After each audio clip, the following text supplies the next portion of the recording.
বন্ধুদেরকে আজকে আমাদের নার্সিং ইনস্টিটিউটে যারা সাধারণ শিক্ষার্থী এবং যারা ছাত্রদল নেতৃবৃন্দ এদের উদ্যোগে একটি তারা ক্রিকেট টুর্নামেন্টের আয়োজন করেছে। আর বিএনপি সরকার সব সময় আমাদের খেলাধুলাকে পেট্রোনাইজ করার জন্য সবসময় চেষ্টা করে। খেলাধুলা যে একটা পেশা হইতে পারে এটা স্বপ্নদ্রষ্টা হচ্ছেন আমাদের মাননীয় প্রধানমন্ত্রী জনাব তারেক রহমান, যে খেলাধুলাকে পেশা হিসাবে এস্টাবলিশ করার জন্য উনি অবিরাম কাজ করে যাচ্ছেন। এবং চতুর্থ শ্রেণী থেকে এরপরে পরবর্তীতে যে কোনো সময় চতুর্থ শ্রেণী বাধ্যতামূলকভাবে খেলাধুলাকে শিখতে হবে সবার, অন্তত বডিকে ফিট রাখার জন্য যতটুকু খেলাধুলা দরকার, এক্সেস কোনো কিছু না।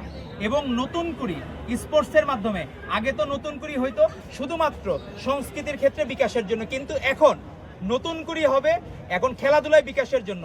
আমরা বাংলাদেশ যাতে জনাব তারেক রহমানের নেতৃত্বে ভবিষ্যতে আমরাও যাতে ওয়ার্ল্ড কাপ বিশ্বকাপ খেলতে পারি, ফুটবল ওয়ার্ল্ড কাপ যাতে খেলতে পারি, ক্রিকেটেও যাতে আমরা আরো ভালো করতে পারি, আমরা যাতে ওয়ার্ল্ড কাপ উইন করতে পারি, তার জন্য আমাদের কাজ করতে হবে, নিরন্তর সংগ্রাম করতে হবে।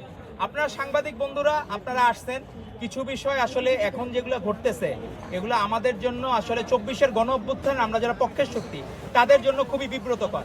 আমরা দেখলাম ইসলামী ছাত্র শিবির, অনেকে গুপ্ত শিবির বলে, অনেকে রক্কাটা শিবির বলে, তো আমরা শিবিরের ভাইরা দেখলাম তারা একটা নাটক মঞ্চায়ন করছে যে শিবির নাকি ছাত্রলীগ ধরতেছে। তো আমার কাছে দেখে মনে হয়েছে, বাংলাদেশের সাধারণ শিক্ষার্থীদের মনে হইতেছে যে এক ছাত্রলীগ আরেক ছাত্রলীগকে ধরতে গেছে। কি এক অদ্ভুত বিষয়! এরকম আমি সিনারিও আমি জীবনে দেখি নাই যে এক ছাত্রলীগ আরেক ছাত্রলীগকে ধরতেছে।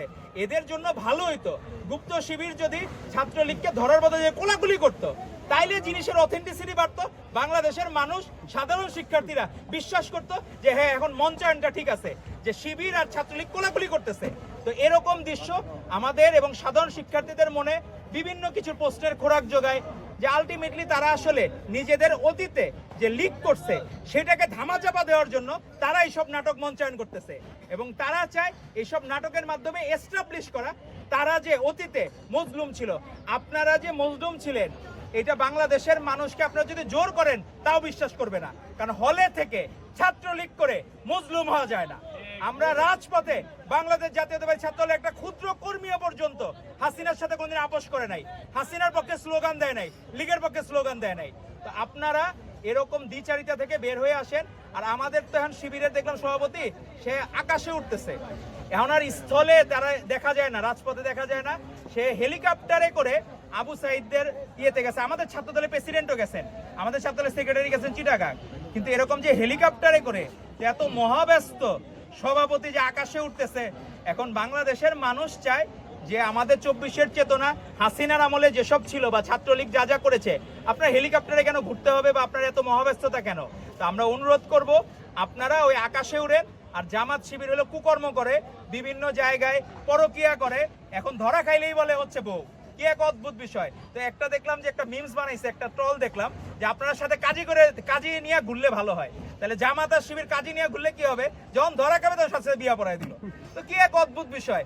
এরকম চাকরির বিনিময়ে আর কোনো বোনকে যাতে হেনস্থা না হইতে হয়, আর কোনো বোনকে যাতে এরকম অন্যায়ের যাতে শিকার না হইতে হয়, তো আমরা তাদেরকে অনুরোধ করব। আর শিবিরের ভাইদের অনুরোধ করব আপনারা আকাশ থেকে পাতালে নামেন, আর ছাত্রলীগের সাথে আর বেশি মেলামেশা করেন না।